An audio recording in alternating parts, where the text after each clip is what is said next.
What's going on, YouTube? I'm gonna try to broach the subject of wallets real quick here.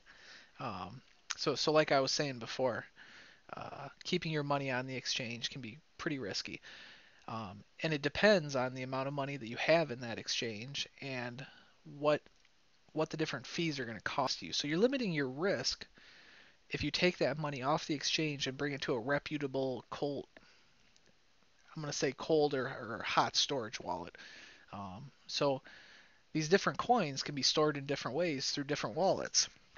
That's one thing you want to research when you're looking at buying an altcoin. What kind of wallets and what's the process for storing that coin in a safe manner? You can store any of these coins as long as they're traded on that market. So if you click on Monero here, I just clicked one randomly. Then I click on markets. These are the different markets, such as Binance, that's the one I'm using the most now. Poloniex, I have an account for. Some of these are not open for new registered people, but any of those markets can store that coin. But that's the most risky thing you can do. If you're going to hold this for long term, you don't want that coin stored on those exchanges. You can if it's a small amount, you can if you have trust in that exchange, but like I said, these exchanges could any of them could get hacked and go under, and you could lose your private keys that are stored on those sites, and your money's gone. It's possible. So to limit that as much as possible, if you're going to take a larger amount of money or you're going to buy a coin on an exchange that you're not super comfortable with, or that doesn't, not that you're not super comfortable with them, but they might not be as big as other exchanges, that you have more comfort in certain exchanges once you get used to using them. And you want to diversify amongst other exchanges too. So you don't want all your money in one exchange if you're going to keep it on the exchange. But I might be confusing you. If you buy it, let's just say as an example on Kraken, and you say, well, I just bought 500 of this altcoin, and I had to buy it on Kraken because it's not traded on very many other exchanges, but I'm willing to pay the withdrawal fee of one coin, if maybe that's what Kraken charges, to get that off of that exchange and sent to one of my wallets. So the wallet could be on your Android phone if they have a if they have an app that can deal in that specific coin that you're looking at, or it can be a paper wallet, maybe it can if you learn how to set that stuff up, or it can be a PC wallet, such as Exodus, some other ones that can store multiple different kinds of altcoins. There's no one single best fit as far as wallets go. Currently, as I'm making this video, January 2018, it'd be awesome if there was, but one of the best things, you can pay 70 to 110 US dollars to get a hardware wallet. I'm thinking about getting one once I get some more money into the exchange, and then that's basically gives you your key, makes you write it out just like any other exchange, and then you hook that up USB, make the transfer, it goes to your hardware wallet, you unplug it, and you actually almost have something physical like this that's storing your currency.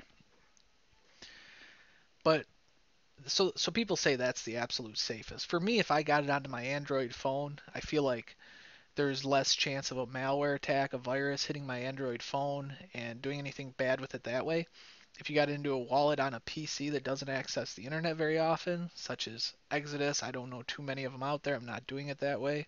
That would be pretty safe as long as you're not doing a lot of risky things on that same PC with the Exodus wallet. Um, but for me, I'm leaving them on the exchanges that I feel comfortable with right now because I don't have a lot of money on those exchanges. Also, if you're using lots of different exchanges, let's say you're using Binance, Cryptopia, HitBTC, and you have different kinds of altcoins in different amounts on those exchanges, you're a little bit safer because you've diversified amongst the exchanges. If one exchange gets hacked, you're not going to lose everything. Do I think there's a big risk of any of these exchanges that I've signed up for getting hacked? No.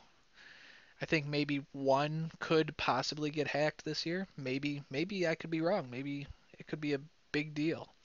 But the safer you are, the better off you are. So So we're talking about the different fees and everything. You're going to have to pay a fee.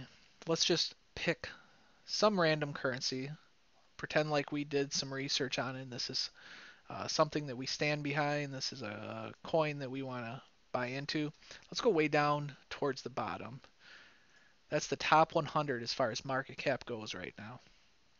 Let's go even further because these are still pretty good sized coins. You look at the market cap on some of these, $136 billion. Let's just look at this one, Wager. I don't know anything about this coin. It's gone up significantly, and the volume of trades has gone up significantly. So I'm not researching it right now, but you can. I mean, it's addictive to do some research and try to get into some of these things. I mean, look how a lot of these altcoins have just boomed in December. So don't think that this trend is going to continue. I actually think most things are overvalued right now, and the market's self-correcting to some extent. I've still made a little bit of money. I'll explain my trades and go over that in a different video. But these are the different exchanges where you can buy this particular coin at Wager, because I clicked on markets here. So let's say you signed up for a Yobit account. I have a Yobit account. Um, and then you can go to Yobit and you can see what the price will be to trade. So you're going to be trading probably Bitcoin or Ethereum for Yobit. Right here, Yobit, according to CoinMarketCap right now, only trades WGR coin in with Bitcoin. So you have to have Bitcoin to get WGR on Yobit. If you were on Waves, which I have no experience with or anything, you could trade Ethereum for WGR. Um, but okay, so you got WGR, it's on Yobit. Let's just say, for example, WGR had a good Android wallet that you wanted to get transferred to your Android personal wallet with its own keys, and then it would be off of the exchange. So if that exchange gets hacked, you don't lose your WGR because you have the keys that were created on your Android wallet, or you have the keys that were created on your PC wallet, Exodus, or you have a paper key, which I don't know too much about, or you have your hardware wallet key. Um, from There's a couple different hardware wallets you can get.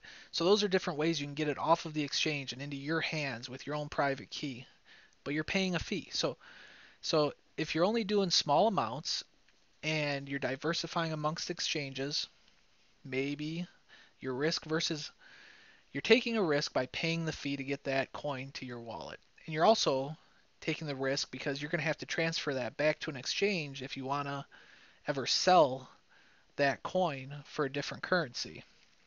Or if you want to exchange it into fiat, you're going to have to get it onto an exchange first. So if you're doing long-term holds, it makes more sense to get it into a different wallet off of the exchange. Um, but it's all about limiting that risk. So if you're buying large amounts, it's worth paying the fees to get them to your personal wallets. Depending on what that wallet is, there's different risk levels.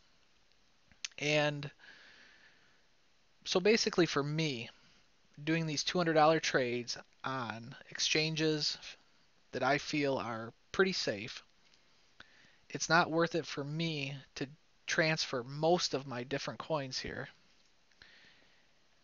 back to my own personal wallet and limit the risk of that exchange getting hacked. That's my personal risk feeling right now because one, I don't want to pay the fee.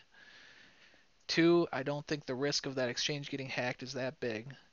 Three, if I want to exchange that coin to a different kind of coin or a different kind of money or to a fiat, then I have to put it back onto the exchange.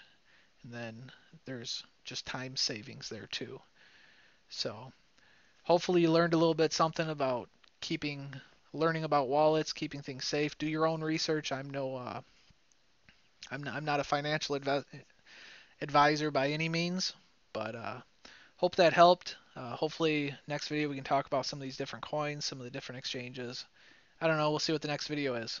Talk to you guys later.